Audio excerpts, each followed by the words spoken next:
Les paris de Pascal. Et on parie sur le retour de quelqu'un qui est peut-être allergique au sparadrap. Exactement, oui, j'espère d'ailleurs. Absolument. Il était là. DSK, Oui, absolument, c'est son retour. Il était l'invité de blogueurs influents dans un café PMU du Kremlin-Bicêtre. C'est une vraie info.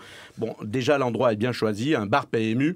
C'est vrai que ces soirées, c'était tiercé, quarté, quinté, quinté plus. Il touchait tout dans l'ordre, dans le désordre, peu importe. Et changeait souvent de monture. Et puis, dans Bicêtre, il y a quand même Bi, c'est pas un hasard. Même s'il préférait d'autres communes de banlieue, Jouy-en-Josas ou Bourg-la-Reine, par exemple. Ouais. Et là, il a jugé... On a le droit de parier, hein, de temps en temps. Vous avez raison.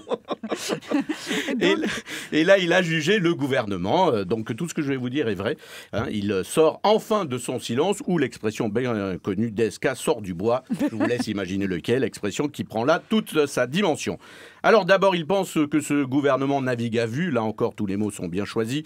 Comparer le gouvernement à un bateau, c'est du Strauss-Kahn, hein, c'est quand même une histoire de nœuds, de mains et tout ça, ça mouille au large. Ouais. Alors en détail, pour DSK, Manuel Valls n'a pas de vision, il ne sait pas s'il est de gauche ou de droite. Bon, là, il est gonflé, c'est quand même lui qui a commencé, un coup à gauche, un coup à droite, c'est souvent ce qu'on lui a reproché. De toute façon, ce qu'il préfère chez Manuel Valls, c'est sa femme. Ensuite, il a donné son avis sur Emmanuel Macron, il le trouve sympathique mais maladroit, et de toute façon, ce qu'il préfère chez Macron, c'est sa femme, évidemment. Michel Sapin, bon, ben on y va directement. Ce qu'il préfère chez Sapin, c'est sa femme. François Hollande, aux yeux de DSK, bon, il fait ce qu'il peut. Et de toute façon, ce qu'il aime chez Hollande, c'est... Ses femmes. Exactement, bravo, vous suivez. Il tacle également Ségolène Royal sur l'écologie. DSK la trouve approximative.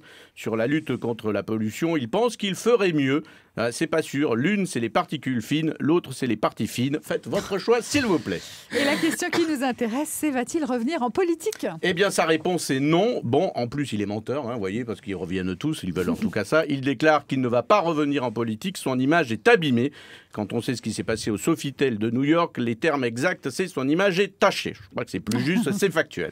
Alors, il dit avec pas mal d'humour, d'ailleurs, qu'il reviendrait s'il y avait 1 million de personnes en bas de chez lui. Ou 3 ou 4 fémènes seins nus, ça suffirait pour le faire changer d'avis. Allez, on parie sur la nouvelle carrière de Carla Bruni. Oui, elle commence une carrière de comédienne. Elle joue dans une pub pour une voiture petite, citadine et nerveuse, un peu comme son mari. Alors, évidemment, comme c'est Carla Bruni, elle a été moquée sur les réseaux sociaux en disant qu'elle jouait mal la comédie. Ça, c'est injuste. Hein, comment ils peuvent juger puisqu'on ne l'entend pas. Mais moi, je verrais bien Valérie Trierweiler faire de la pub. Vous savez, cette compagnie d'assurance où à la fin, elle dit « je l'aurai ». Un jour, je l'aurai. Je la vois bien dire ça. Je ne sais pas pourquoi, et je sais à qui ça s'adresse d'ailleurs. Ouais.